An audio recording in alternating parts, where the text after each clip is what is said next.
So my name is Greg Asher. I'm the program manager for the Sustainable Communities Program, Housing and Sustainable Development Call. I work in the Sustainability Department and work with our housing team here at SCAG.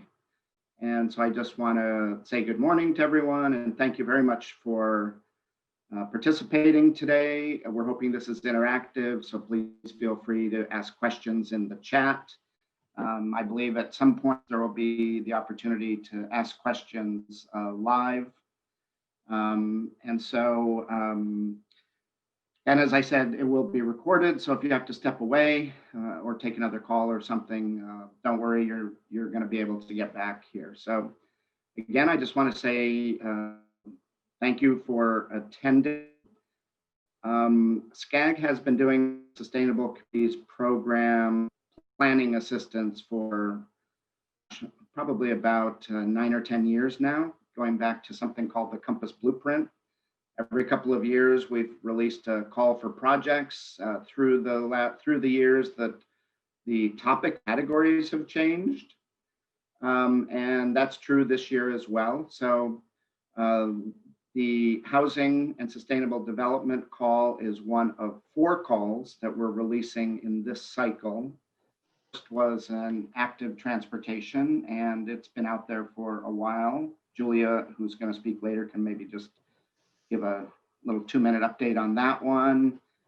So this is number 2. This is the housing call. And then in the spring, we will have 2 additional calls regarding other topics. So this call is funded with AB 101 REAP funding. So it's very housing oriented.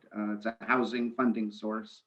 So one of the main criteria is the relationship to increasing housing production around the region. At the same time, since SCAG is administering these funds and doing this call, we recently adopted our Connect SoCal regional plan. And there are a number of strategies in there for making a sustainable region. And so a secondary objective of this call is to help implement Connect SoCal. So it's really that merging of housing production and Connect SoCal priorities that we're looking for in this project. I won't get into any of the details of the program. You'll hear those, but I'm really excited. We were just talking before, we've worked for months and months putting this call together.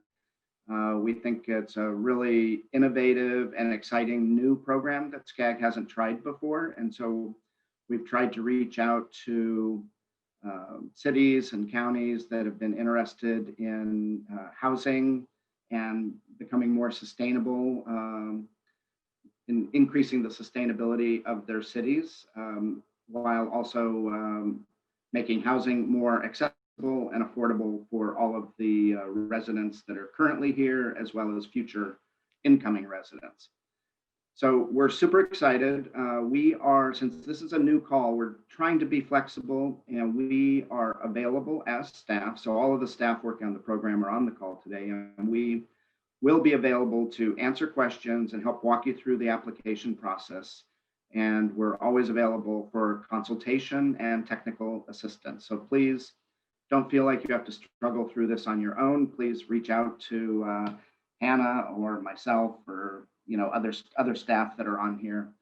And we're more than happy to discuss your project and help you refine it so that you are successful in this call. So I think that's about it for right now. Again, thank you. And I'm going to turn it over to, I believe, Julia and Lyle next. Great. Thanks, everyone. Great. Thanks, Greg.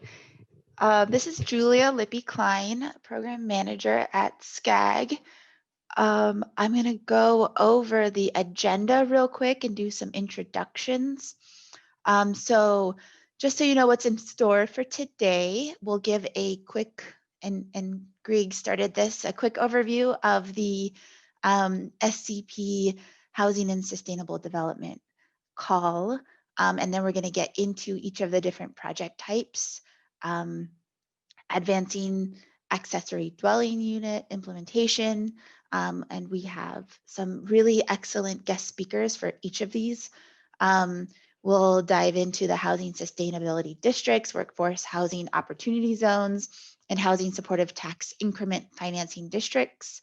Then into the objective development standards for streamlined housing, pro-housing designation program, and parking innovation. So we'll do a deep dive into each of these project types, and then follow that with a Q&A with some of our speakers and all of our staff to make sure that all of your questions are addressed. We'll be developing a Q&A that we'll post on the website afterwards as well, to make sure there's as much access to all the answers you need whenever you need it. I want to do some introductions. And I think if we can, actually, I would like to invite folks on the call, if you are willing and able to add your name to the chat. If you could add your name and an agency that you're representing, if it's the city of Riverside or whatnot, please add that in the chat. We'd love to know who's joining us today. And as you're doing that, I'd like to invite the folks on the call from SCAG to introduce themselves. Again, Julia Lippy-Klein. I'm the Sustainable Communities Program Manager at SCAG. And then I will kick it over to Lyle to introduce himself. Hi, good morning, everyone. My name is Lyle Janicek. I'm an Associate Regional Planner in the Sustainability Department, assisting Greg and Julia, as well as other SCP staff in this call. I will hand it over to Hannah Brunell. Hi, everyone. My name is Hannah Brunell. I'm a Senior Planner on our Planning Strategy team, and I help to coordinate the overall Sustainable Communities program, and I'll be helping out today with the Q&A session.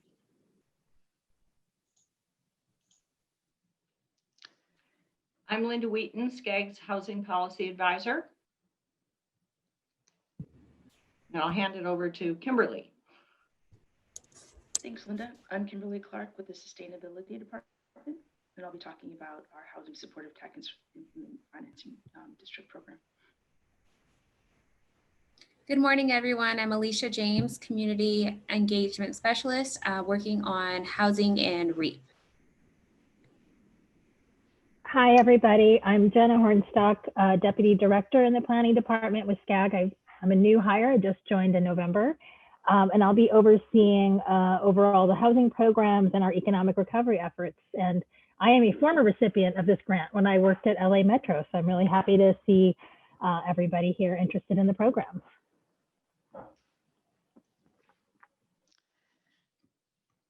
Great. Aman or Angelica? Hi, everybody. My name is Aman Pateja. I am a Civic Spark Housing Fellow placed with SCAG. Good morning, everyone. This is Angelica. I am also a Housing Civic Spark Fellow, and I will be your top moderator. Thank you. Great.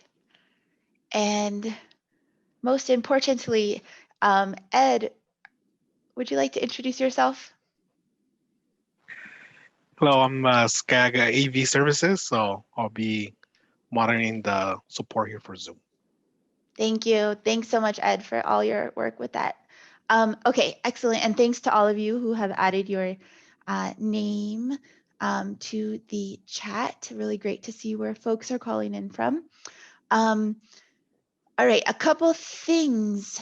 We want to have get a little bit more sense of who's in the room. And we're going to do a few polls. We're going to kick this off with 2 quick polls. Ed, do you mind starting the very first one? So we're hoping to know and get a sense where folks are calling in from by county. So for those who cannot see the screen, if you're calling in on the phone, I'll read it out to you. If you are calling in from Riverside, San Bernardino, Los Angeles, Imperial, Ventura, or Orange. Just take about 20 seconds or so here for those that can respond.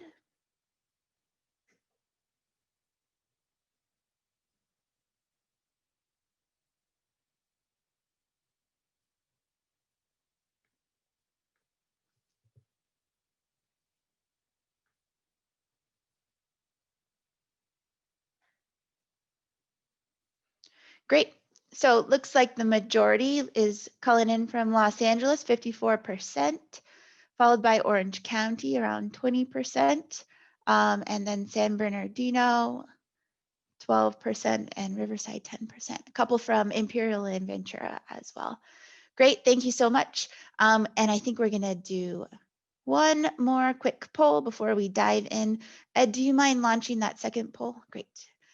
So poll number 2. Please let us know what type of agency or organization you are representing.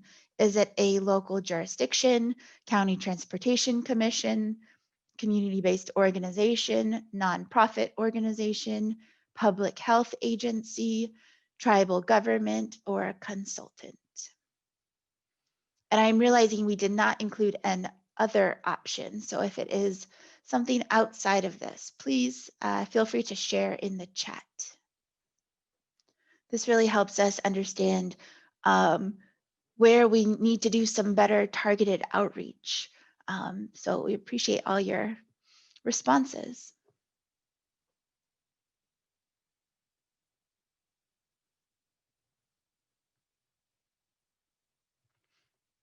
Excellent. Local jurisdictions, 72%. Great. Consultants, 18%. Nonprofits, 9%. All right, wonderful. Thank you all so much for participating in those polls. I think we're going to have one more at the very end. So stay tuned. Great. Can I have the next slide, please? I'll dive into these discussion logistics. So feel free to hold questions till the end. We'll have a Q&A session. We have planned for a pretty significant amount of time for that Q&A. If you can't stay for the whole presentation, you can add your question to the chat, followed by your email address. We can get back to you. We'll also address it in the Q&A, so everyone will have responses to your question. Please take care to mute your audio, your phones when you're not speaking. If you're on the phone, mute and unmute is *6. There's a couple ways to ask questions. You can use the raise hand feature, and you can do that by clicking on the participants at the bottom of your screen. You can press *9 when using the phone. You could type it into the chat. Again, feel free to hold questions till the end. No question will go unanswered. And as a reminder, all the presentation slides will be shared with those who registered. We'll also be posting them to the website, as well as the recording at the end. All right, great. So I think, Lyle, I pass this back to you. Sounds good. All right. For those that want a little bit of background, the Regional Early Action Planning Program, or REAP, has allowed SCAG to establish a housing program that provides various opportunities to integrate policy recommendations of Connect SoCal. Sorry, that popped up in my way. The Sustainable Communities Program falls under the SCS integration umbrella, which leads us to today's discussion item, the Housing and Sustainable Communities Call for Applications. SCAG has over 20 years of experience in visionary growth planning for the region. The planning grant program grew out of the Compass Blueprint Growth Vision process in 2000. At that time, SCAG started awarding small visioning grants to cities, and as a benefit, SCAG would take care of all the contracting. In 2010, SCAG conducted its first formal call for proposals. Today, the program is a Sustainable Communities Program. The 2020 Program goals are, as you can see listed on the screen, is to provide needed planning resources, promote and address health and equity, reduce VMT and GHG emissions, support the implementation of key strategies and goals of Connect SoCal's Sustainable Communities program, support Connect SoCal's key connections, support a resilient region, and lastly, support the region's competitiveness for federal and state funds. As mentioned, the 2020 SCP supports implementation of the 2020 Regional Transportation Plan and Sustainable Community Strategy, Connect SoCal. This provides multiple opportunities to seek funding and resources to meet the needs of communities, address recovery and resiliency strategies considering COVID-19, and support regional goals. As mentioned earlier, we already have another call for applications open right now. It's the Active Transportation and Safety call for applications. That call will close, I believe, on December 11th. Correct me if I'm wrong, Julia. And that can be found on our website, which is linked to this exact call as well.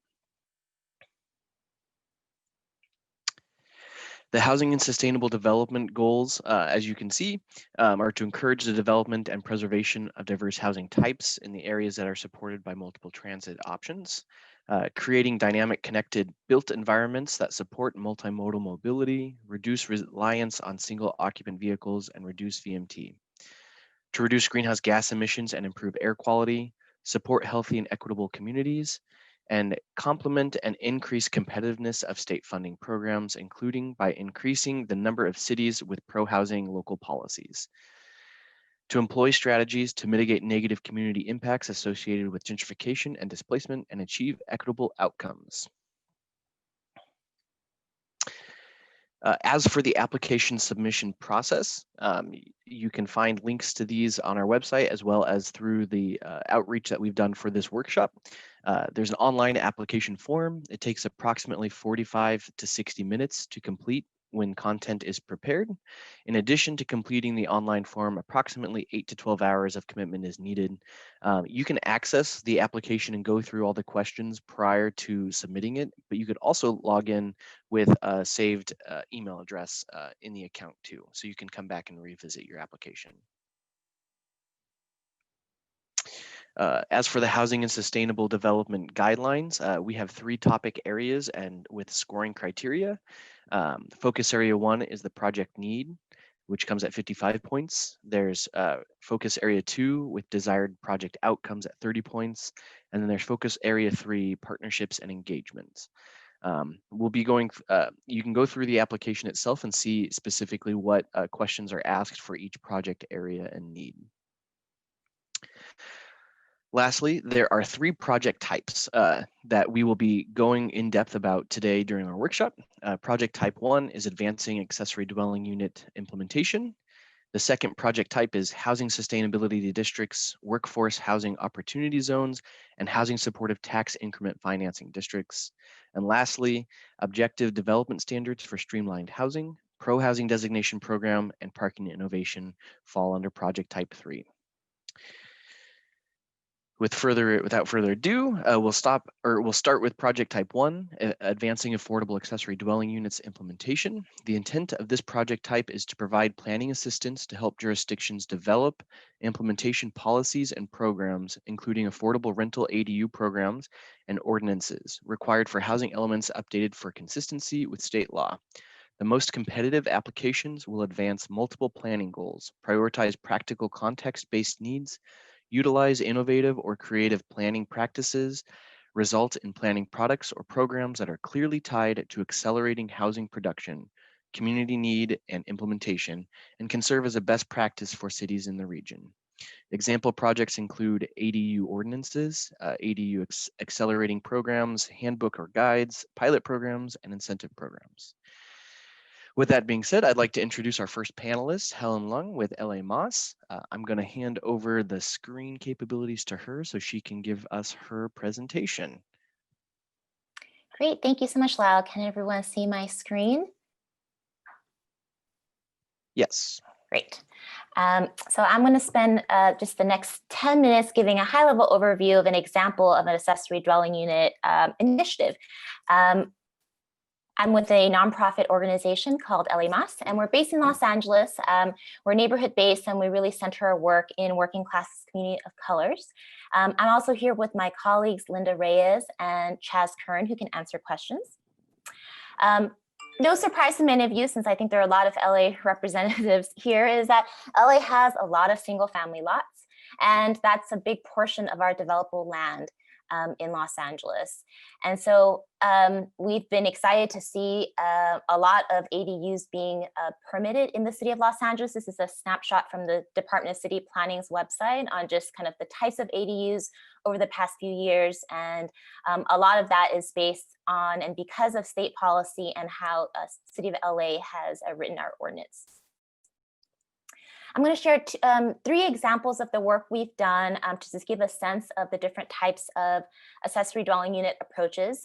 In the city of Los Angeles, about 2 years ago, we completed a pilot project, a single accessory dwelling unit, in partnership with the mayor's office and the local council office. This is in Highland Park in Northeast LA, where we partnered with amazing nonprofit partners to demonstrate the possibility of building affordably, contextually, and testing a new financial product.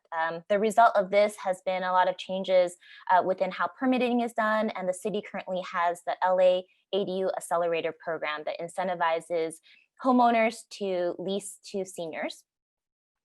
Our organization also had the opportunity to provide TA to the County of LA on a pilot program, which provided $50,000 to $75,000 in forgivable loans in exchange for a 10-year commitment to housing someone who's formerly homeless.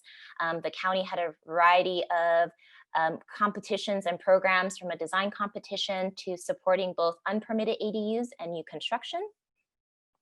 And with our experience as a nonprofit supporting both the city and the county of LA, we also realized that there was a great opportunity to think about the Section 8 program and how I'm sure it's a reality in many of your jurisdictions that there is a big gap between those who are fortunate enough to win the lottery or get on the Section 8, get a Section 8 voucher, and also the inability to find enough housing to accept that. It's been great to see policies make it possible so that discrimination can't happen, but there's still a big gap between people with vouchers and the need to find homes. So with that, our organization spent some time thinking about what would it take in order to incentivize the average property owner, the average homeowner, to become a provider of affordable housing, thinking about the Section 8 program and using ADUs. So we launched this program after spending a year talking to real homeowners throughout the city of LA. We had focus groups and we also convened experts. And the result was this one-stop shop program, which had all these elements of program management, design, permitting, construction, financing, landlord training, and tenant support, which I'll go over. Overall, this came to being after hearing from homeowners about the challenges and the resources they would need. So what we did was we convened half a dozen partners.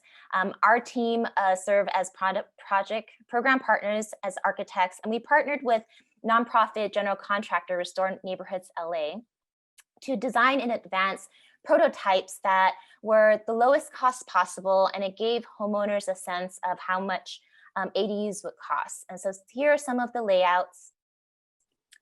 And it was really important for us. Helen, I don't think we can see your slides. Oh dear. Yeah, it says it's still on slide 1. Oh, resume share. Can you guys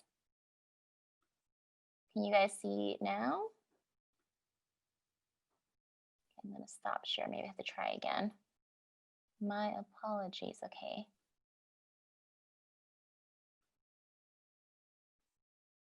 How about now? Yep, Yeah. we can see them. Okay. And you guys didn't see any of the previous slides? Nope.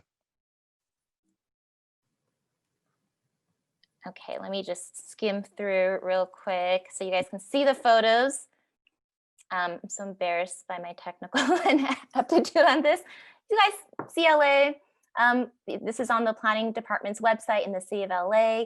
Photos of the pilot project in the city of Los Angeles, craftsman inspired.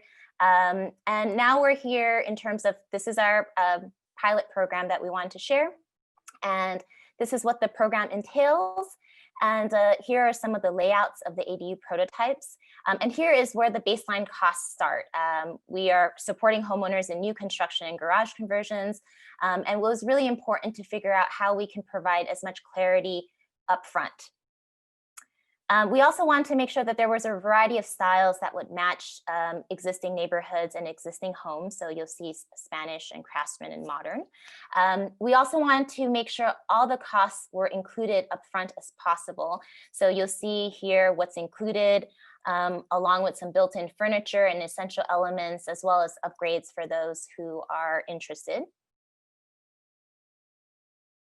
You'll see some of the styles here. This is some of the internal and external renderings. What also made this program possible was partnering with two nonprofit banks, two CDFIs, that made it possible to provide a new mortgage product that recognized the future value of the ADU and making a version of a cash out refi possible. So some of the terms are here, and all this information is on our website, especially with details of what the loan product is. Genesis LA provided a loan guarantee to make it possible for Self-Help Federal Credit Union to provide the loan. And we also wanted to make sure that our homeowners were going to be successful in becoming landlords. So we're partnering with Housing Rights Center to provide training on how to be a landlord.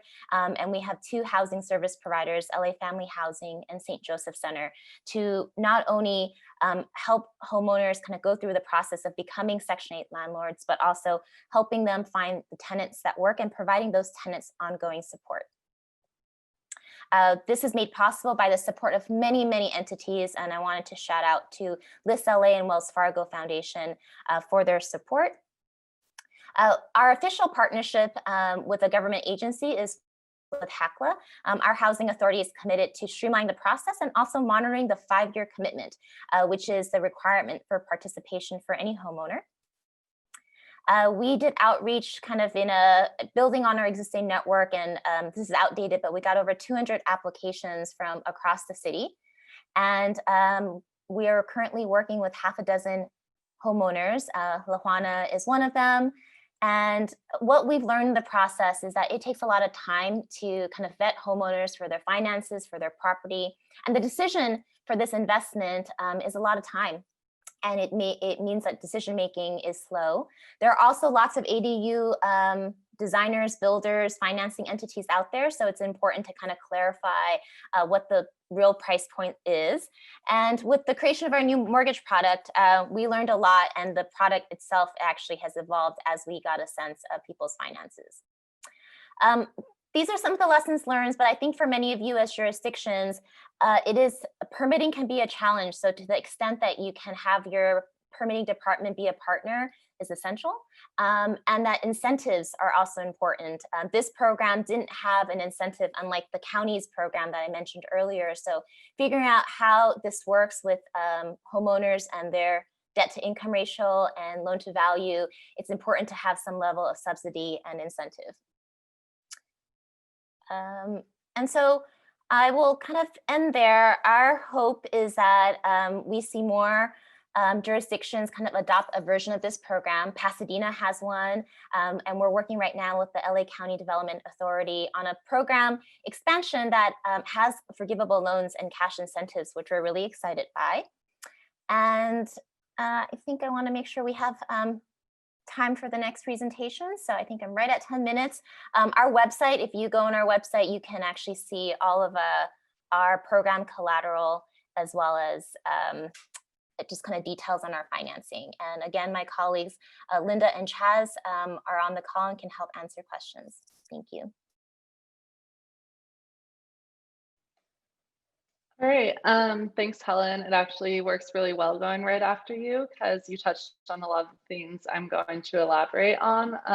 I'm Dori Ganetzos, and I'm with the UC Berkeley Center for Community Innovation. Thanks for letting Northern California crash this meeting. I've been, on the next slide, I've been an ADU researcher at UC Berkeley for the past 1.5 years, and I worked on ADUs in a few Bay Area jurisdictions prior to that. The focus on this presentation is to share some ADU best practices from what we've identified through our research on what works really well that local jurisdictions are doing, as well as some issues that we've identified and really like scaling up ADU production for you to build off on in your applications. This presentation is a bit text heavy, but it includes a lot of hyperlinks to successful programs that you can use to go back as a reference. So on the next slide, I'll now walk you through some ADU best practices at all stages of development, from writing an ordinance to comply with state legislation to if you're ready to do more advanced financing options. So to start off, ADU ordinances. HCD's Technical Assistance Handbook that came out this past September is actually really successful in addressing like the main questions that a lot of jurisdictions had. The legislation is not written perfectly and very clearly not written by planners. So make sure that any ordinance that you do write is in compliance with state legislation. We saw an issue where a lot of jurisdictions passed ordinances that doesn't meet HCD's interpretation of the legislation, and that's resulting in some legal issues and some unhappy homeowners in those jurisdictions. And then when you're writing your ADU ordinances, some things that we really think are best practices for sustainability and for affordability, reducing and eliminating parking standards further than legislation mandates, limiting design review standards, and allowing for larger ADUs so that the homeowners building them can get some economies of scale on construction. And also there's some good ADU bonus programs where if you allow some extra leniency in your ordinance around size or height in exchange for affordability of the unit, that's been pretty successful as well. On the next slide,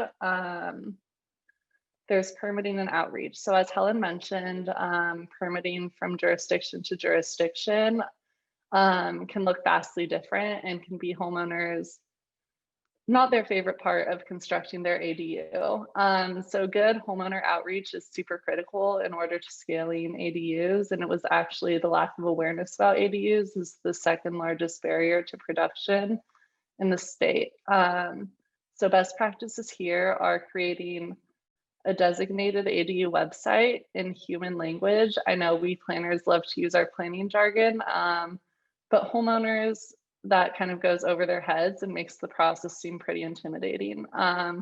So it's super critical to outline what codes homeowners will be running into, what the permitting process will look like can they get their permit over the counter? Will it take the 60 days? Super critical as well to provide information on cost estimates. It doesn't have to be super fine-tuned, but basically homeowners don't know if their ADU will cost them $40,000 or $200,000, which are obviously big distinction.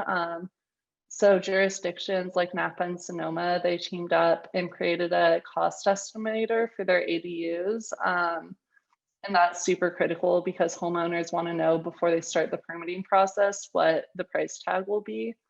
And as Helen also mentioned, a lot of these homeowners, especially if the home's been in their family for generations, they don't know what the process of being a landlord is like. And there's a huge intimidation factor there for them to take on that legal responsibility. So really providing information about how to be a landlord and the laws required is super critical as well. And lastly, just having a public facing email address where homeowners can get accurate ADU information from the planner that will be reviewing the ADU application is really critical. And here are just some good throughout the state, some good websites, handouts, and resources that you can poke through later. On the next slide, we have pre-approved plans and prototypes. Through our research, jurisdictions with pre-approved ADU plans are permitting more ADUs. The homeowners are happier about the ADU process, and the city's happier as well.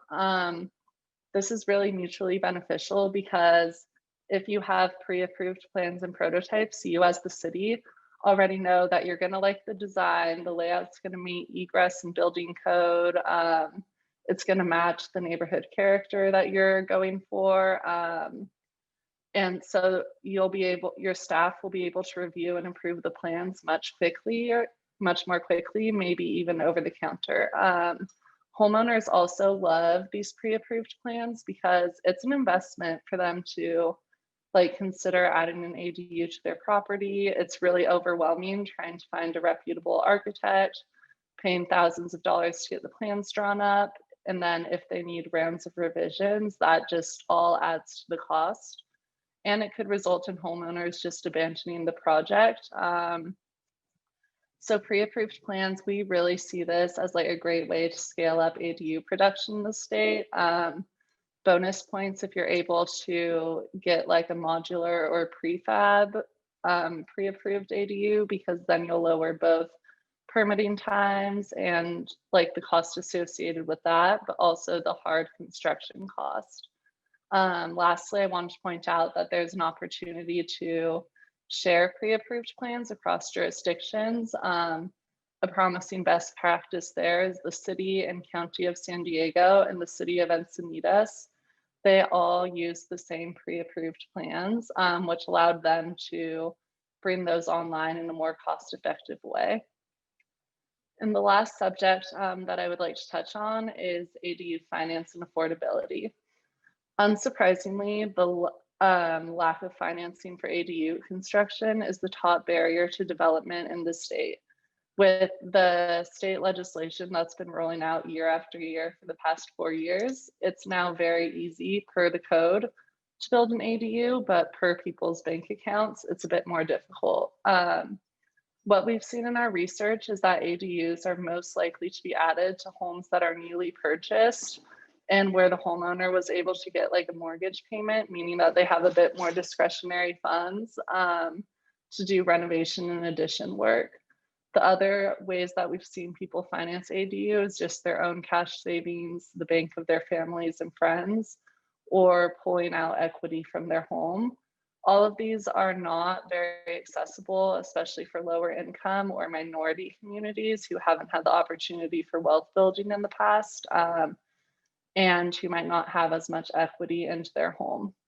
So something that we would really love to see, especially in the absence of any federal assistance through Fannie or Freddie, and without the state having approved ADU loan product yet, is working with local banks to issue construction loans for the development of ADUs. Ideally, in order to promote equity as much as possible, these would have lower lending standards than a conventional mortgage to make them a bit more accessible, although obviously that's a bit more difficult and it takes a lot of negotiations, as Lamas just described, to kind of create this financial product. But this really getting cash into people's hands to construct the ADUs is the only way that we're really going to see them scale across California. Perhaps if a bunch of neighboring jurisdictions or local banks in Southern California, that might be a good way to approach this, but really we need to get money into people's hands. On the next slide, some good models for this. There are some forgivable loan programs. LA has one that was mentioned, or Santa Cruz County has one where they give homeowners $40,000 in exchange. If the unit's affordable for 20 years, then they don't have to pay the loan back. There's also the LA ADU Accelerator program, which matches homeowners with elderly residents. So it takes like the legwork out of finding a good qualified tenant. And then there's density bonuses that I mentioned earlier, which tie in the affordability to the actual design of the ordinance. So in the town of Ross, you're allowed to build a larger ADU in exchange for making the resulting unit deed restricted affordable for a certain amount of years. So affordability is really on all fronts. On the first step, we need to get money into people's hands to build these ADUs at all income levels. And then secondly, once they're built, we need to focus on how can we get like our most vulnerable and low income folks into these units. So this was just super high level, the entire universe of potential projects and best practices that we found through our research. There's my contact information, and we have a website which publishes all these best practices that I welcome you to check out as well. Thank you. Great. Thank you, Dory and Helen, for both of your presentations on ADU implementation strategies. The next project type we're going to talk about today is project type 2, which is housing sustainability districts, workforce housing opportunity zones, and housing supportive tax increment financing districts. The intent of this project type is to provide planning assistance to help jurisdictions implement and adopt housing sustainability districts, workforce housing opportunity zones, and housing supportive tax increment financing districts. Examples of eligible plans include, but are not limited to, planning assistance to help jurisdictions implement AB 73 through the use of incentives to local governments to create housing on infill sites near public transportation, including fair housing analysis, identifying potential areas for affordable housing, and developing equity-based housing policies and programs. Planning assistance to help jurisdictions implement SB 540 through the use of streamlining the housing approval process by having cities identify workforce housing opportunity zones and completing upfront planning focused on employment and affordable housing in areas close to jobs, transit, and that result in reduced vehicle miles traveled.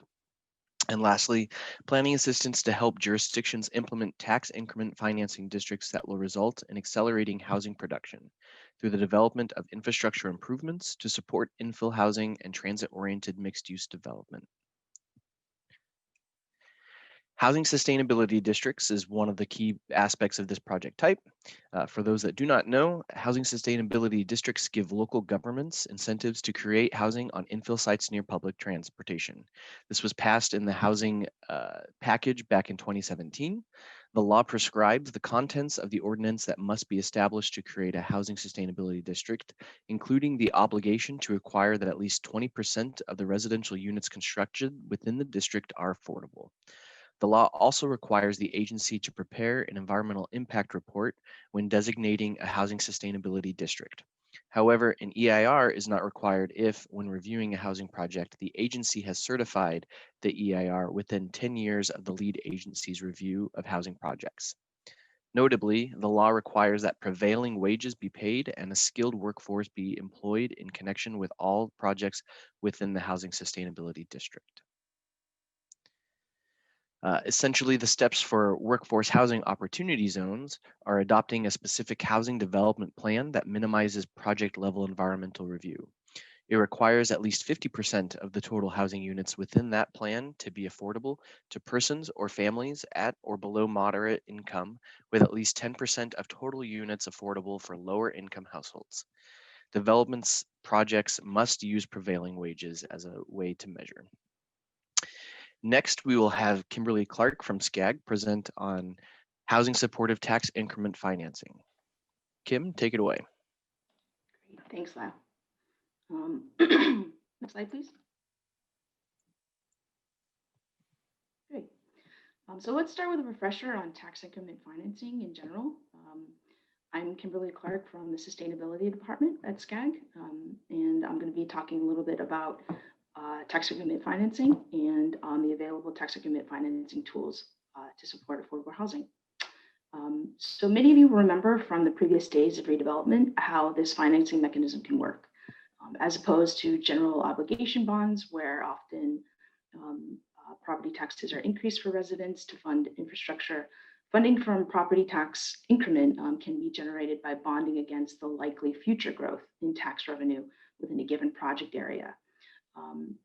And the idea is that by bonding early against future growth, you can spur development that will lead to more assessed value on the ground. So if City X creates a tax increment financing district, say in 2016, and receives about $1 million in property tax revenue will be frozen at that level. And when it increases, that revenue will go to the district. So the city will still receive the baseline property tax revenue that they'd always received, but everything in excess of that, which many will argue is the property tax increment is only occurring because of the investment in infrastructure. The increase is only occurring because of the investments in infrastructure. That additional increment goes to fund infrastructure projects led by the tax increment financing district. Next slide, please.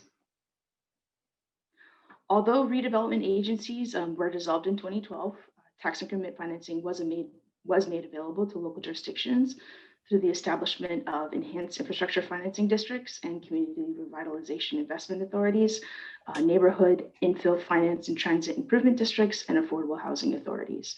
These came about starting in 2014. Next slide, please.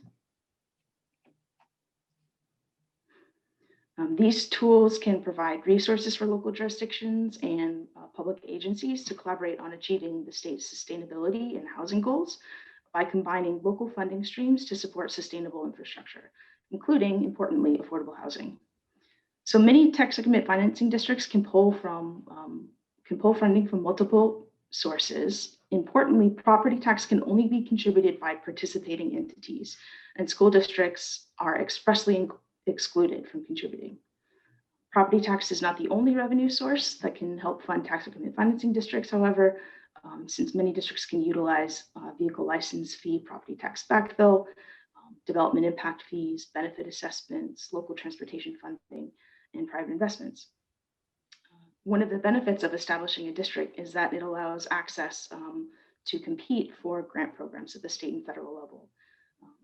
Looking at what type of infrastructure these districts can construct, there are myriad uses. Importantly, for increasing housing supply is that tax increment financing districts can fund affordable housing and water, sewer infrastructure investments that can often allow for the increase of housing supply. Next slide, please. Here's some specific districts that are on the books that can be utilized for this effort. Note that each is a little bit different and offer different opportunities for supporting housing.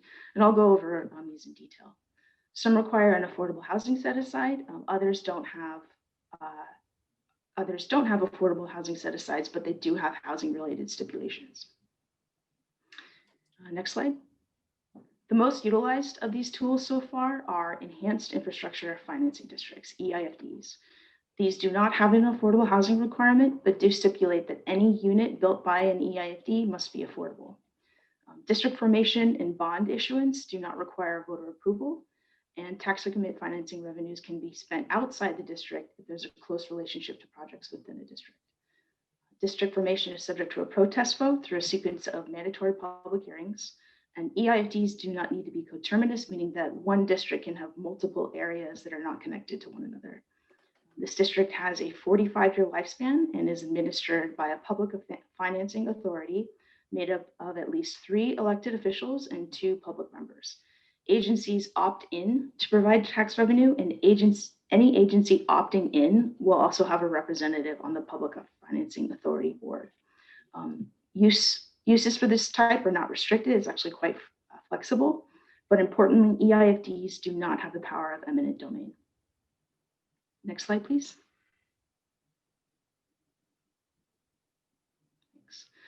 Community Revitalization Investment Authorities, CRIAs, were the second of the new tools to be authorized by the state.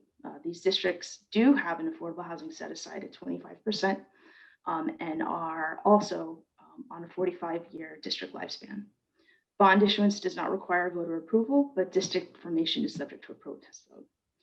Importantly, CRIAs are restricted to disadvantaged areas or areas with high unemployment, crime, or degraded infrastructure. And they do include eminent domain powers for the first 12 years of the district. Next slide, after bonding.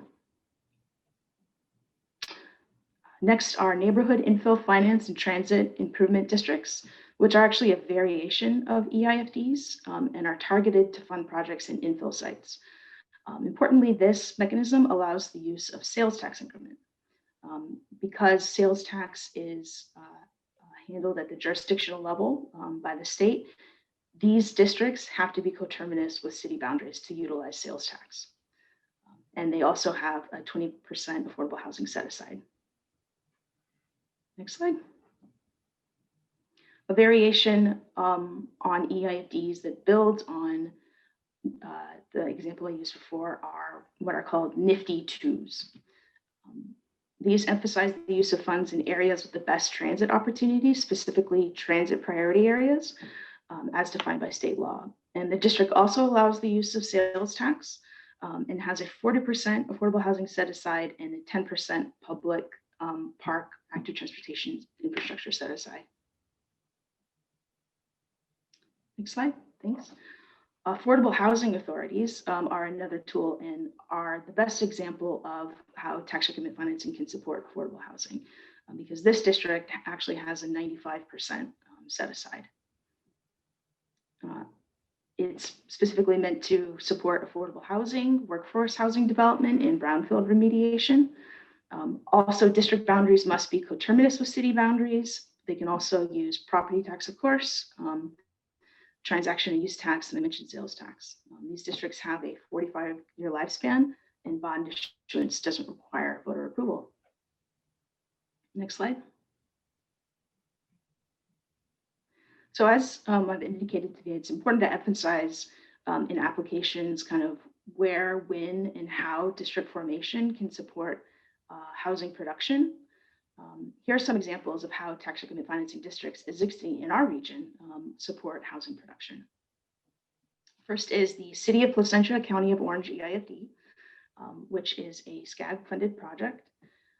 This EIFD will provide over $8 million in infrastructure investments and specifically fund sewer and water improvements that help support new housing expansion, new housing supply near the upcoming Metrolink station in Old Town Placentia. The district also includes improvements to support transit supportive infrastructure, streetscape improvements, among other types of infrastructure improvements for this transit-oriented development district. Next slide. Next is the City of Laverne, County of Los Angeles EIFD. This EIFD was actually the first to be formed in the SCAG region and includes over $30 million in infrastructure improvements, all kind of in and around the upcoming Foothill Gold Mine station. It also includes sewer and water infrastructure to expand housing supply and expressly includes the funding of market rate units and also affordable housing units. I use these two examples because one is from Orange County, the Placentia EIFD, and one is from Los Angeles County. Both of these two examples also have a city and county partner. For these counties, in developing these EIFDs, Orange County established a participation policy that paves the way for other districts to be formed. They set criteria saying when and where the county will participate if a project meets certain standards. Same thing happened with Los Angeles County. An important aspect of tax increment financing is building coalitions that can bring together multiple funding sources to support infrastructure improvements in a given area. Cities on their own only have a certain amount of tax revenue, but if you can get partnerships with agencies like counties, then you'll have more property tax revenue coming in, and you can bond against potentially a higher amount, and you can also have just more investment to support infrastructure improvements in the district. So with that, I'm happy to take any questions. Or I can pass as well. Great, thank you, Kim. Yeah, we're gonna hold off on questions until the end. If you want to start asking questions in the chat, feel free to do so. It looks like we have one that just popped up. Kim, if you want to take a look at that one. Yeah, I'll respond in the chat. Great, thank you. All right, well, on to our next project type, which is project type 3. This one focuses on objective development standards for streamlined housing, pro-housing designation program, and parking innovation. The intent of this project type is to provide planning assistance to help jurisdictions revise and adopt objective development standards. implement pro-housing policies and programs, revise and adopt housing supportive parking policies and programs. By speeding up approvals and permit processing, including instituting programs that streamline or consolidate the review process, this can speed up the production of housing in a community and can incentivize infill development and affordable housing. Moreover, reducing parking, implementing parking pricing programs, and other parking innovations can also significantly reduce the cost of producing new housing. Examples of eligible plans include, but are not limited to, the following. Planning assistance to help jurisdictions implement streamlining the housing approval process by having cities revise and adopt ordinances, policies, fee reductions, and programs that focus on accelerating housing production. Planning assistance to help jurisdictions attain an HCD pro-housing designation by implementing streamlined and objective development standards and/or reducing development impact fees to reduce housing costs for infill development and by encouraging by-right housing. Lastly, planning assistance to help jurisdictions implement innovative parking strategies such as reducing parking, implementing parking pricing programs, and other parking policies that significantly reduce the cost of producing new housing. For our first presentation in this category, we have DC Navarrete from HCD, who will talk about the Pro-Housing Designation Program from HCD. Hey everybody, thanks for being here today. As mentioned, my name is DC Navarrete. I'm from the Department of Housing and Community Development. Next slide, please. So for the topics today, I want to go over the pro-housing program, kind of just get into a little bit of information about the regulations, and then outline the next steps for the process because this is still an ongoing program, getting the regulations up and running. Next slide, please. I think this came up earlier, but pro-housing was born out of the 2019-2020 Budget Act, AB 101. The process we went through to get to today was we started with a framework paper that was done last October. Then we did a webinar immediately after that.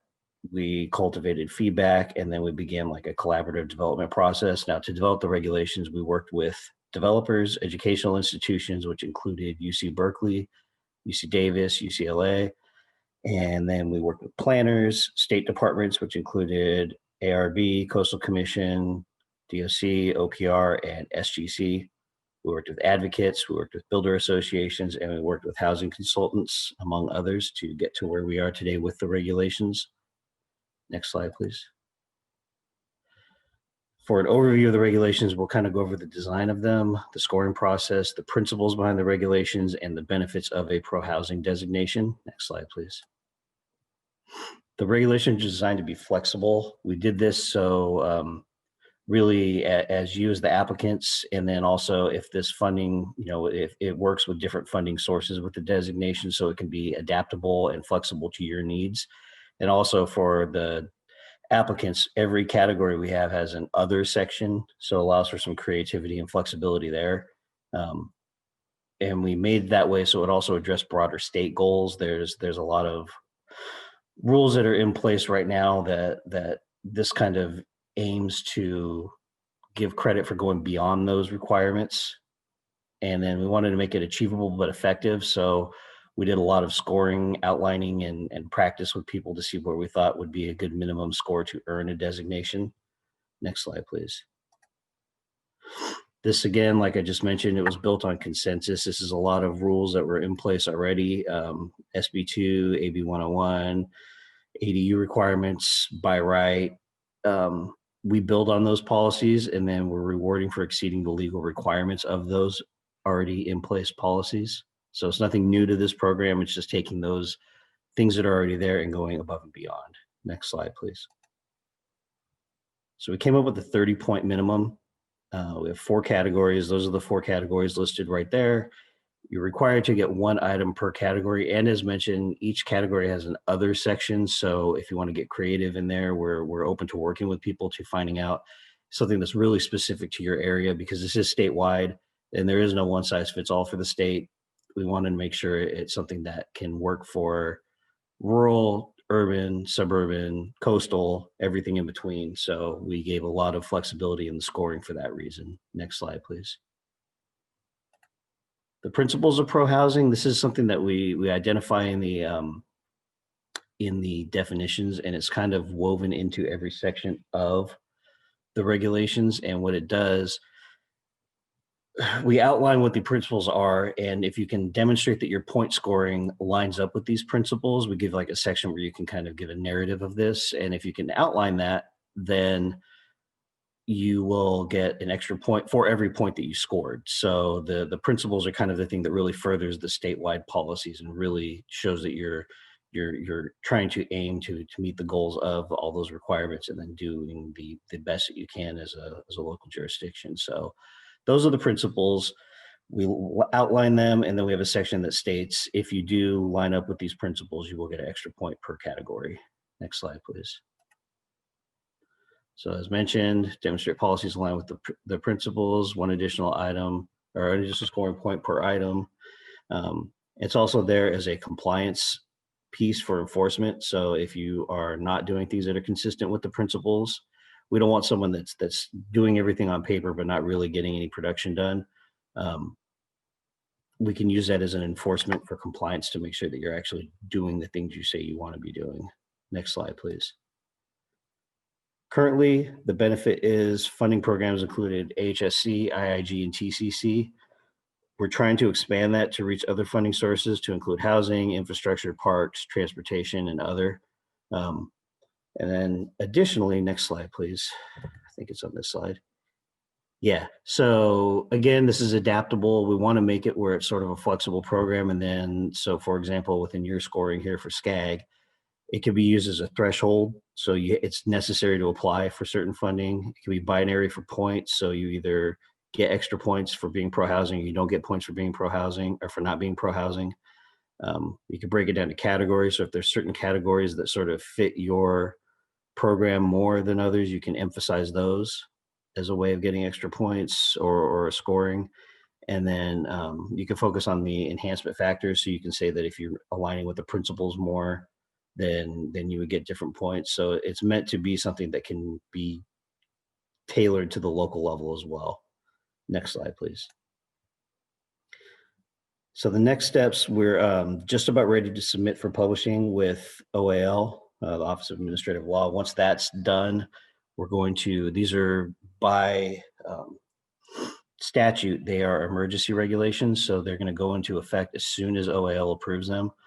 Once that starts, we're going to go right into the regular rulemaking. So that will be up and running, and we're going to start the application process so we can get the first list up by the July 1, 2021 deadline. But during that time, we're also going to be converting to regular regulations. So there'll be a public comment period. We'll get TA, we'll do TA outreach. We're going to try to do that so we can get more information to maybe tailor the regulations to work better from what we have as the first run. But those will be up and running by July 1st. And then we're going to continue, like I said, the public comment, outreach, TA, so we can get that first list up while simultaneously getting information and feedback so we can make the regulations stronger once we get to them being permanent and final. So the emergency process is only good for up to a year. So we need to get the conversion started almost immediately, but we also have that deadline to get the first designations up. So we're going to be doing it simultaneously. It's going to be a little crazy, but we're going to get a lot of good information from everybody. And we're hoping to have it be just as collaborative as it's been up to this point. I think that's it for me. Next slide just says questions, and that's my contact information.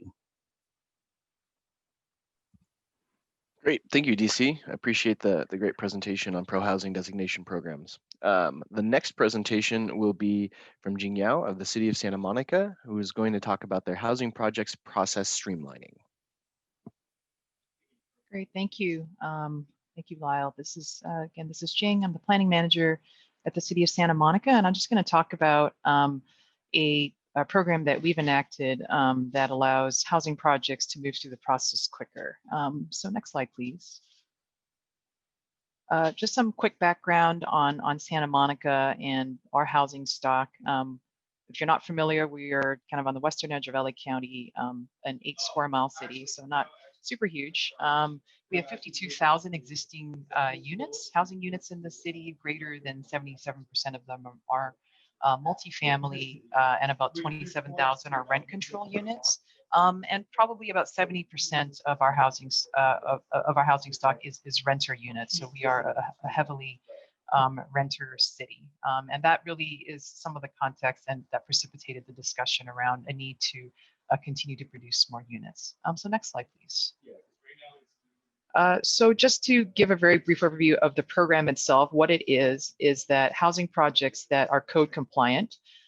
So that means that housing projects that meet all the development standards of the zoning ordinance. So it's a very black and white checkbox process.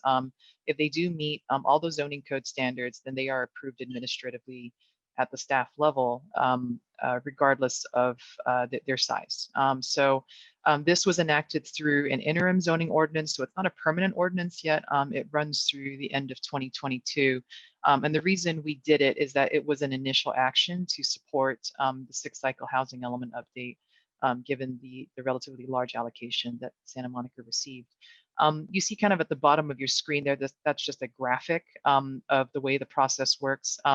This was something that we had presented to our decision makers to compare the process that is now required or established under SB 330 and the city's administrative approval process. So this streamlined process, just trying to show that it is potentially faster than going through that SB 330 process, because it's really, we try to have these projects approved basically within around 90 days. And then, once that land use entitlement is obtained, then the project goes to design review and then for plan check. Next slide, please. So why was it pursued? You can see here the map on the right shows the city of Santa Monica, and the blue blobs kind of showing that the areas that are within half mile of a major transit stop. So we are a very transit accessible city. The production of housing has been a core value of Santa Monica, particularly the support of affordable housing units. This program certainly works hand in hand with the incentives that have been provided at the state level for affordable housing, and just recognizing that, given the need for this kind of housing, that, really needing all the tools in the toolbox. So it's not just public investment, but providing the opportunity for the private market to also bring inclusionary units online as well. Next slide, please. Digging a little bit deeper as to the why behind the program, post 2015, 2015, we updated our zoning ordinance, and housing projects were coming forward for discretionary approval. So we used to have a discretionary process for housing projects over a certain size, but they were needing to go through the process. However, because of the limitations, within the Housing Accountability Act, where projects are code compliant. Our planning commission, was starting to question the utility of that public hearing process. And it seems that housing projects were kind of being, going through the motions without a lot of value added. And 100% affordable housings were sometimes being caught in that process too, even ones that were pursuing tax credits. And I think everybody was experiencing that time crunch because of set deadlines. So this concept of like, well, what if we didn't do discretionary review for housing projects? What would that do? So next slide, please. It's not a brand new idea in Santa Monica by any means. This is something that we had enacted within our downtown in the kind of mid-90s in order to incentivize the production of housing in downtown. There didn't used to be a lot of housing units in downtown. Now it's probably one of the areas we see the greatest interest in housing.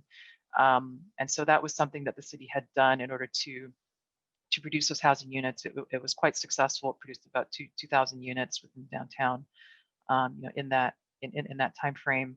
And then in 2010, we adopted our land use and circulation element, and that established kind of the city's growth strategy to emphasize the production of housing around major transit. So the Expo line, we were anticipating that when we were going through the land use and circulation and element update, and also thinking about, how we could incentivize production on the commercial boulevards. And as I mentioned, we updated the zoning ordinance in 2015. Downtown community plan followed shortly thereafter. That is very much a pro-housing plan. There are very specific development and process incentives for housing projects. That's where There are greater height in FAR for housing projects. There's no minimum parking required anywhere within the downtown, and it's an administrative process largely for housing projects. So it was in 2020, earlier this year, that the interim zoning ordinance was enacted to kind of bring that system citywide to have administrative review for housing projects. Next slide, please. So what have been the challenges? When we brought this to the city council for a hearing, I think the biggest challenge that we encountered was, just kind of getting everybody comfortable with the idea of all kind of public hearing, public input being eliminated. I think digging down a little bit into that, what we were seeing is that when these projects were brought formally to the Planning Commission for their public hearing, it was usually concerns around circulation design or about the design process. And so we thought about another way to include public input in what is an administrative process. And so, that got shifted basically to put the onus on the applicants to seek that public input before they submit the application. So it's actually an application checklist requirement. Did you post a site? Did you hold a meeting? And they have to provide notes and kind of show how they made meaningful attempts to incorporate that feedback before the application is submitted. And then that kind of allows them, once it gets to the city, to then move through the process if it's code compliant. Next slide, please. So the outcomes we've seen, it's only been in place for, at this point, 9 months, but we have had 300% affordable housing projects. I believe there may be a fourth that have already used this process in combination with the AB 1763 density bonus incentives. It's been very, very well received from our affordable housing providers. And we are actually starting to see some of our market rate developers who had, projects that had discretionary projects in midstream, are withdrawing or talking about withdrawing and resubmitting, to be qualified under this program. And next slide. And finally, I think a program like this, how does it facilitate housing? Obviously, a big consideration in the city pursuing this program was creating certainty in the timeline of the process, because it was an established goal, to produce housing, to encourage it, to incentivize it over commercial development. The idea was to provide guarantees, essentially to developers, to housing providers, that if you submit, if you meet the code, you will get approved. And I think, on the flip side of that, it's not just beneficial to the applicants, it's beneficial to the community as well, to know what the rules are. There's no secrets about what the process is, what the buildings will look like, what the development standards will be. And so, we're, like I said, we're about 9 months into this, and it runs through the end of 2022. And I think our intent is to, continue and have this permanently codified. So that concludes my presentation, and thank you for your time. Great, thank you, Jing. We love hearing about projects like this in our region. The next, we will quickly go over just some parking innovation SB 743 strategies, as this is part of project type 3. For this, we wanted to look at what cities can do. For example, you can adopt VMT mitigation strategies as required by SB 743, mitigating traffic impacts, increasing average vehicle ridership while reducing vehicle miles traveled between housing and job centers. Some examples could be revising parking standards, and overall, it's to provide planning assistance to help jurisdictions implement new parking regulations that support housing production, reduce housing costs, and reduce VMT. An example I found within our region is Pasadena. The city of Pasadena's downtown parking management approach reduced parking requirements to promote the use of transit and alternative modes of transportation. Section 5 of Pasadena's Central District Specific Plan requires the following minimum and maximum parking requirements. Reduce the minimum parking requirements by 10% for short term, high turnover parking, for example, retail customer parking, and by 25% for low turnover parking, for example, office employee parking. Parking demand study may allow for further reductions. The former minimum standard becomes a maximum requirement. For this, they applied the following parking standards to urban housing: 48 dwelling units per acre or greater. Units over 550 square feet shall provide a minimum of 1.5 spaces per unit to maximum of 1.75 spaces per unit. Units of 550 square feet or less shall provide a minimum of 1 space per unit to a maximum of 1.25 spaces per unit. The parking requirement may be further reduced through a parking demand study and approval of a minor conditional use permit. So that's just a quick example of what you can do for parking innovation in the SCAG region under this project type category. Next, I will hand it over to Julia to talk about the timeline as well as the next steps for this process.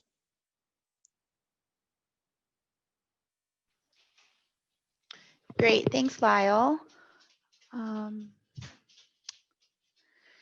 So the application opened November 9th.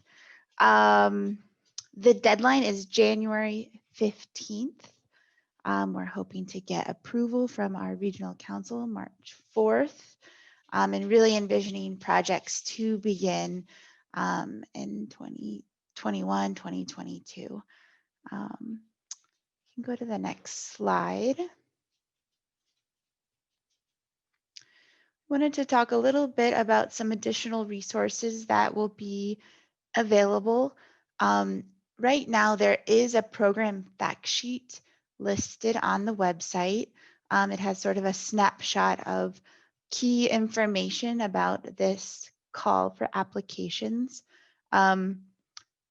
There's also an opportunity to receive one-to-one application coaching. So if you have a question, you are curious about the project types, or you need support in refining a project idea, SCAG staff are available, and we're happy to chat with you for a short phone call and really make sure everybody has what they need to move forward with applications. We're trying to remove as many barriers as possible at this time. There's also some best practice examples that are listed on the site. You can sort of dig through those as it makes sense for you. And as noted, the FAQ will be posted likely next week, I would assume, as well as PowerPoint slides and the recording from today.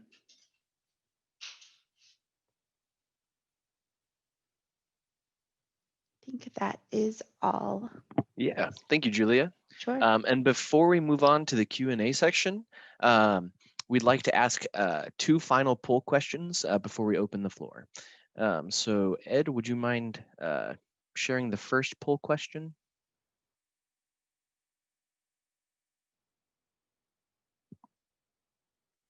This one is, what are barriers that you see moving forward with the application? And you can select as many of those options as you need.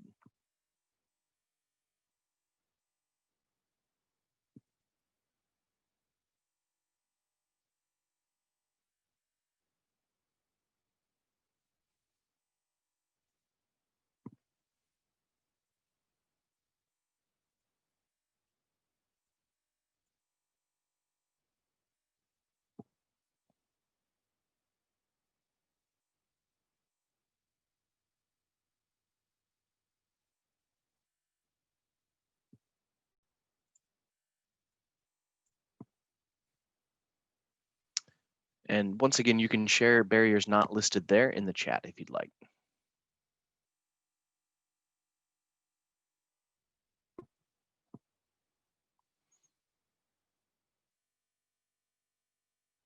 All right now it's looking like lack of staff time available for completing application, lack of staff available for project management, and anticipation of budget shortfalls due to COVID-19 are some of the top choices there. Let's go ahead and end that poll, Ed.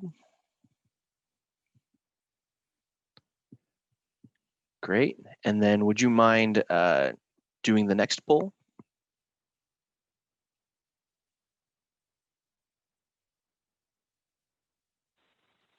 This one is what application type are you interested in applying for as of now?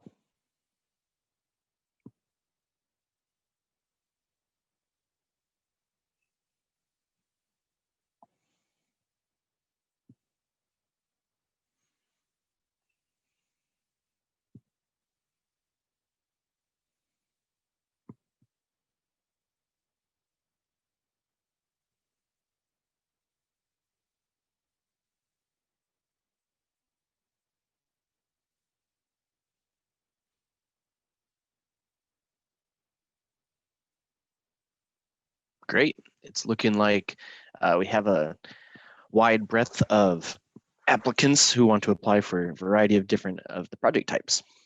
So with that, I'm going to hand it over to Hannah Brunel, who will be assisting us with our Q&A session for today's workshop.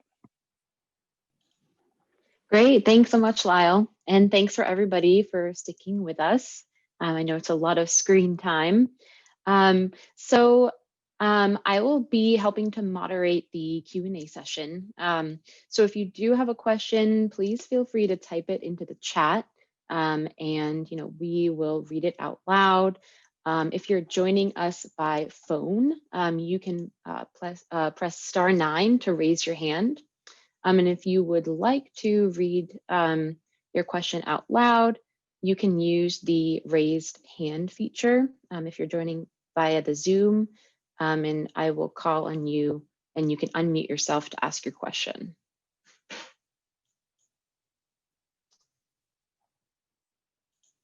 Okay, so it looks like we have several questions in the chat. Okay, so from Kimberly, if we submitted a project for the LEAP grant and were approved, but the cost of the project is more than the LEAP grant that we received, can we submit the same project to this grant to acquire additional funds? So Grieg or Lyle, I will pass that specifically to you, but it sounds like they're asking to supplement the LEAP funds that they received through this program.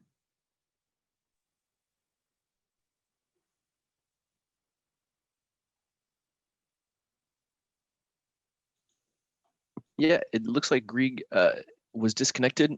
Linda Wheaton, I know you've been helping coordinate the LEAP program.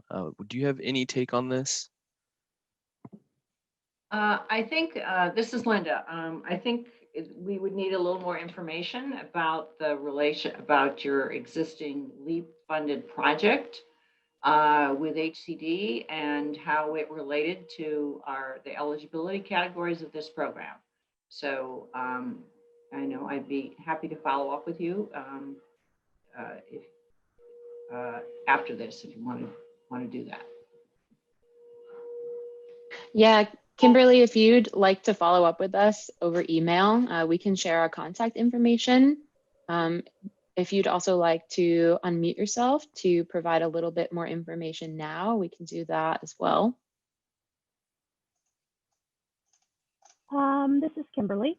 So we had submitted for the LEAP grant our downtown specific plan. We'll be developing our downtown specific plan. The LEAP grant gave us, I believe, 150,000, but it's going to cost us, say, 400,000. So we were wondering if we could, if the project falls within the scope, I believe it would be under type 3, if we can have added funds, or because we got the LEAP grant, we can't use this grant money.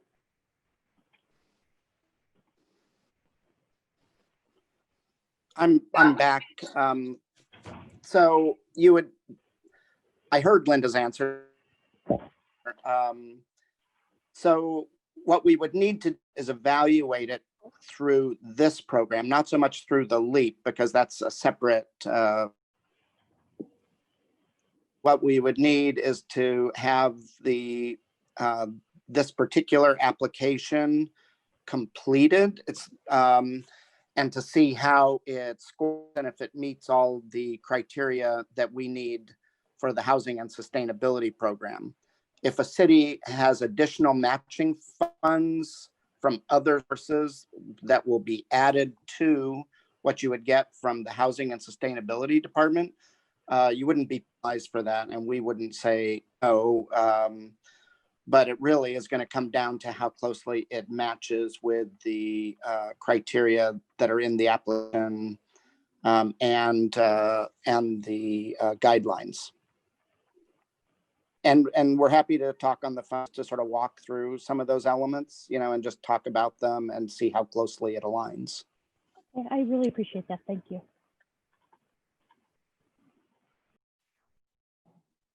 All right, great. Thanks so much. And Grieg, if you can also take this next question. We have another question in the chat asking about maximum awards per project types.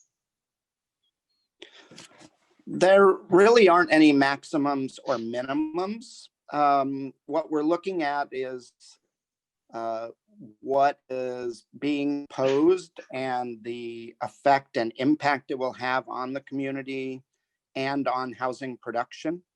So what we've done is sometimes we'll bundle projects together. So if 3 cities are proposing to do almost exactly the same ADU, for instance, then we would bundle together and procure a consultant for that. And so if one city was a little small and one was a little larger, we wouldn't regulate the amount of the funding available or the resources available to, let's say, the size of the city. We would just ensure that we allocated enough for the contract to finish the task for all 3 of those cities. So that's part of what we'll be talking to each of the applicants about. Sort of we'll be looking, evaluating need and the size of the project, and you know, roughly we have about $5 million available for the total. So depending on and you know, small projects, we're going to have some larger projects.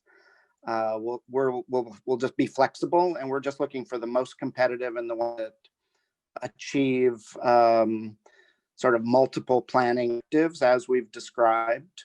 I think, yeah, and we can talk about that too if that doesn't make sense. Okay, great. Thank you, Grieg. And we had a few questions on that same topic. So I'm hoping that that will help to provide more clarity. But if not, you know, please feel free to reach out and we can hop on the phone to discuss any more specific questions that folks have around the funding and awards. And we have another question about the funding administration. And so just to clarify, this is not a grant program, but rather a technical assistance program. Well, SCAG will complete the procurement on behalf of the awarded agency. And, you know, the city is not necessarily required to make a cash match, but the city will be, you know, involved in the selection of the consultant for the project and will serve as the lead project manager throughout the life of the project. And SCAG will, you know, be there along the way to support with the project, handle the invoicing, and also handle any grant reporting requirements. Anything to add to that, Lyle or Grieg? Anything that I missed? No, I think that's good. And it's still, if anyone clear that, then we can explain it further in detail in a call. Okay. And let's see. Looks like we have a question about the ADU project type. Can an application include an advertising campaign to promote ADU construction, specifically to advertise resources developed under this grant?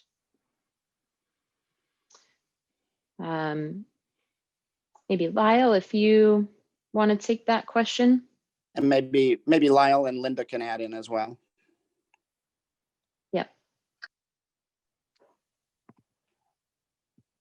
Sorry, can you repeat the question, Hannah? Yeah, of course. So the question's about the ADU project type. Can an application include an advertising campaign to promote ADU construction, specifically to advertise resources developed under this grant? Yeah. Go ahead, Linda. I was going to say, provided, look carefully at the scoring criteria for the ADU project type. And so you would have to have, it would have to be clear that how you were advertising best practices and how it was inclusive, targeted and so forth. But as long as you meet the project criteria for scoring, that something in that vein should be eligible. I think you heard from Dory, for example, and Helen both, some of the issues, some of the challenges with homeowners.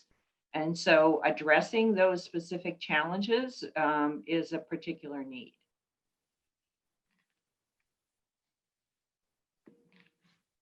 Great. Okay, Thank you, great. Linda. Thanks, Linda. Okay, I'll move on to the next question. Another question we have, can jurisdictions apply for more than one project type? So the answer is yes, but you'll see on the application that we do ask, if an agency is applying for multiple project types, that they prioritize their applications. So you'll see a space for that on the application. I do know that there was a question, I think, up above that had asked if there was a way to look through the questions on the application without having to input anything. Yes, you can actually move back and forth through the application to review the questions, and you don't have to input any information. The only thing that you would need to input is what project type you're going for. But at that point, after that, you can peruse through the application without having to input any information. That way you Thanks, can look at all Lyle. the questions. Yeah, yep. Yeah, and another helpful thing that we found with previous calls is we can also, share a PDF that shows, all of the questions kind of on, one page or a couple of pages so that you can sort of see everything at once without having to go through. So that's definitely something that, we can do and share as well. Okay, so let me see. So the next question, what is the time period to complete the grant funded project? And so just speaking about the funding for this program, Grieg or Lyle or Linda, if you have some insight to share on that. Yeah, final work and invoices will need to be submitted by June 30th, 2023. And so that is because of the funding source, everything will need to be spent by June 30th of 2023. Okay, great, thank you. And there's also a few comments in the chat talking about the January 15th deadline with city closures over the holidays. This is definitely something that we're aware of, and we understand that. I think we'll need to talk about that internally and kind of see if there's any options for next steps to potentially extend the timeline. But at this time, we haven't we haven't discussed that yet. But appreciate folks sharing that perspective. Hannah, looks like we have a raised hand. Okay. Okay, so let's see. So Holly Osborne, if you want to unmute yourself and ask your question. I think I did. Do you hear me? Yep. Okay, yes, I'm from Redondo Beach, and I have a question about the ADU presentation. I want to know what percentage of the ADUs had the owner on the property, because your whole presentation made it sound like it was geared to somebody had a house and they wanted to add an ADU in their backyard, or they were going to buy a house and have it ADU with it. You didn't discuss, I would like to know what percentage of owners actually occupied the same lot that their ADU was, and for ones that didn't, were absentee landlords, what percentage was that, and what problems did you have with that, with absentee landlords? Is that a question for the Backyard Homes project? It's the question for the first person who was talking about all the ways that an ADU could be built and all the little designs you had and the programs you had for the owners on becoming a landlord and so forth. And you acted like the owner was going to be living right there. But that's not what we've always seen, especially in lower income areas. You're going to have speculators come in, buy a property, put an ADU in the back and rent them both out. Well, I can speak on behalf of LA Moss's program, which is the first presentation that Helen Leung presented on. And for our projects, the owner does occupy the unit. And my colleague Chaz can elaborate, but I believe that's a requirement of our program. And our program it was a pilot initiative where we vetted applicants. So I'm sure there are a lot of homeowners who wouldn't be occupying that unit, but for our program in particular, that was required. Yes, we wanted that. A lot of cities wanted that, and then the state wouldn't let us have it, owner occupancy. So I'm glad that your program did require it.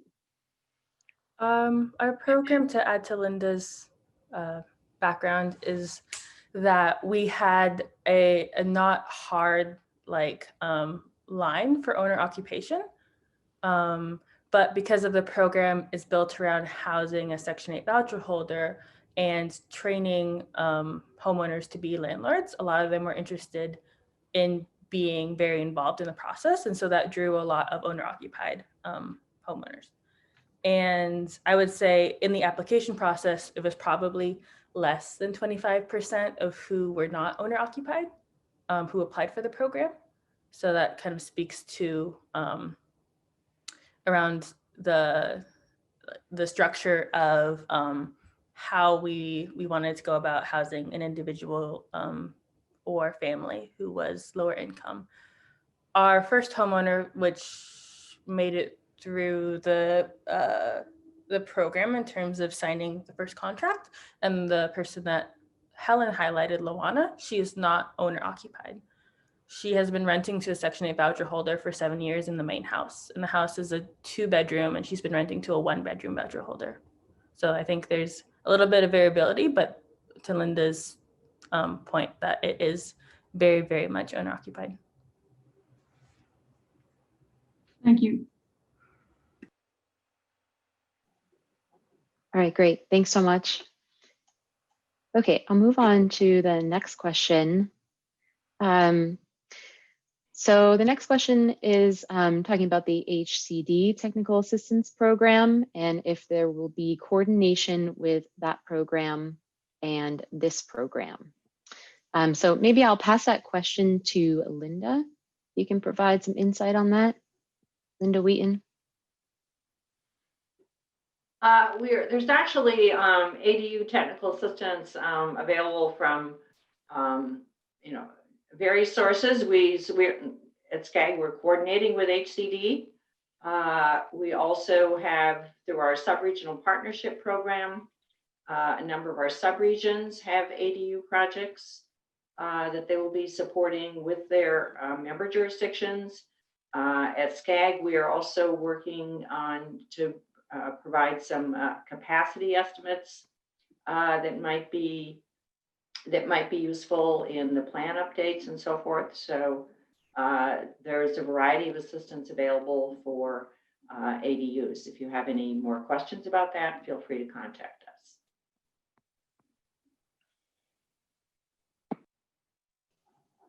Thanks, Linda.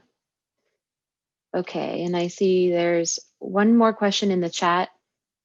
Are the scoring criteria and points identical across project types? And does the city have to submit a council-approved resolution?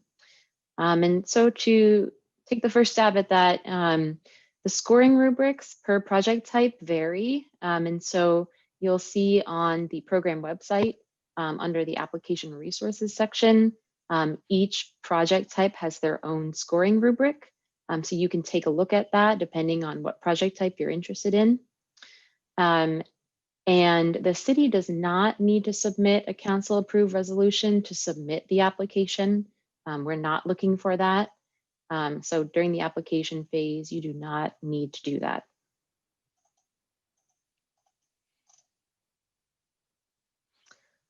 And it looks like another common question that we have is, can we share the questions that are outlined in the application in a PDF?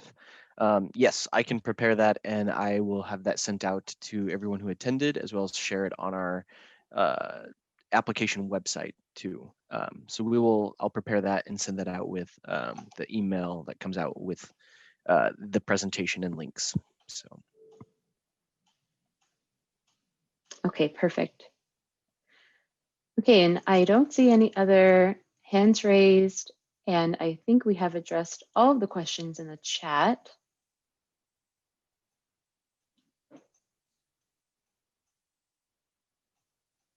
Let me see, just making sure we haven't missed any questions in the chat. But please feel free, if you do have a question, please raise your hand or just go ahead and type it in the chat. Okay, let's see.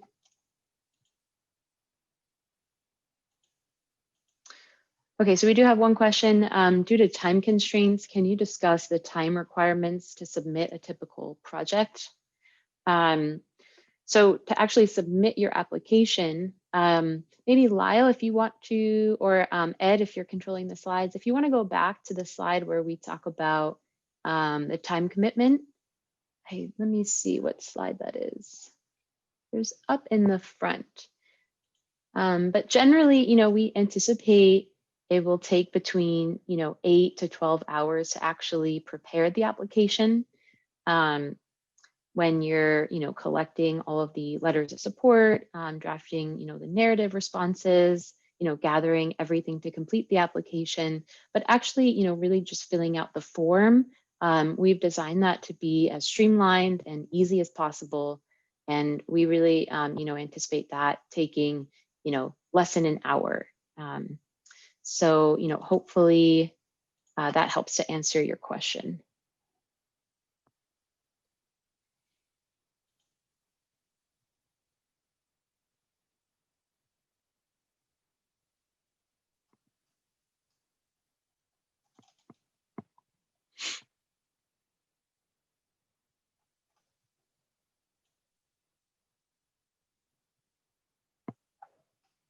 All right. So I think we've covered all of the questions. Oh, let me see, one more. Let me see. Oh, so looks like there might be some technical issues with getting back into the online forum page. Let me see, Marietta, when you first go into the online forum, it should give you a space to enter your email address, and it will send you a link of your draft application that you can go back to continue working on the application and to submit the application. If you're having issues with that, we can definitely look into that and see, if that might be, kind of a larger issue on our end. But we're happy to also talk offline if you're having a specific issue. Great, thank you. I actually didn't get a link. I thought about that too. I was like, oh, maybe I missed it and it's not in my spam. So I was wondering if maybe that's just me or if it's a larger issue. So yeah, I'll talk to you guys about it offline, but thank you. Yeah, no problem.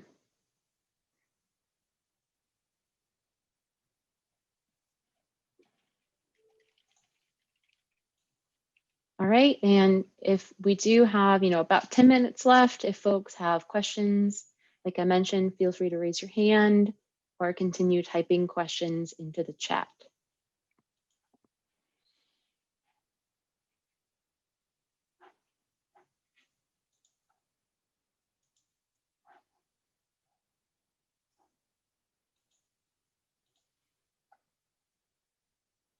And Hannah, this is Greg. When will we have this posted on our website? Yeah, great question. So we're hoping to post this recording of the webinar on the website by the end of the week. And we're also preparing an FAQ, which we'll have up on the website by next week. So everyone should have all of these resources available to them very soon. And yes, we'll be sending copies, the link to the presentations once that is up on the website. And looks like, we don't have any other questions. So I think we will wrap up. So I will pass it back to Lyle or Grieg if you'd like to wrap us up. Thanks, Hannah. This is Grieg. I just want to thank everyone for participating today and asking a lot of questions, because then we'll be able to post those for everybody's benefit. I hope the majority of you who listened today or watched will take a look at the guidelines and the application and consider applying. And I hope we get a sizable number of you actually applying. If you have any questions at all on process or content or anything like that, please reach out to Hannah. She's going to be the point person, and then she will distribute those questions. She'll answer those that she can and distribute the rest to other staff at SCAG, and we'll be happy to work with you one-on-one and discuss any aspect of the program. So again, I just want to thank SCAG staff for helping put all this together, and I want to thank all the participants for taking 2 hours out of your day to listen. Please spread the word to neighboring cities and counties and other people who might be interested. And please, I hope you take a good look at it and submit an application. So thank you everyone for attending.